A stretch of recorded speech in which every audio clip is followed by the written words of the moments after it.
Кызматкерлер арасында өтүп жаткан 33-чү спартакиада быйыл бир катар жаңычылдыктар менен башталды. Иш-чараны ректор Кудайберди Кожобеков расмий ачып, спорттук мелдештер жамааттын ынтымагын бекемдөөгө жана ден соолукту чыңдоодо чоң салым кошоорун белгиледи. Бул ирет спартакиадага институт, факультет, колледждердин 20-га жакын бөлүмдөрүнүн окутуучулары катышууда. Алар футбол, волейбол, шахмат, стол тенниси, тогуз коргоол, баскетбол, аркан тартыш жана кечи футбол боюнча күч сынашат. Мелдештер 40 жашка чейинкилер жана 40 жаштан жогоркулар арасында өтүүдө.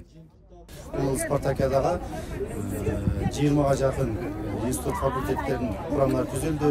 Спорттун 8 түрү боюнча мелдештер жүрүп жатат. Бул жылдагы өзгөчөлүк жогорку лига жана биринчи лига деп 2 лигага бөлүп өткөрүп атабыз.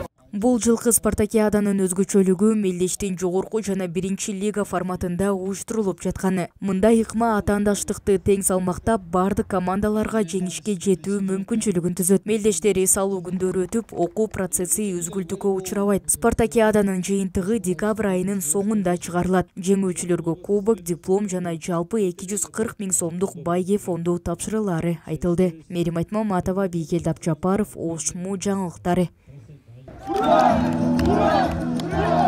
Рахмат, барыңыздарга ийгилик.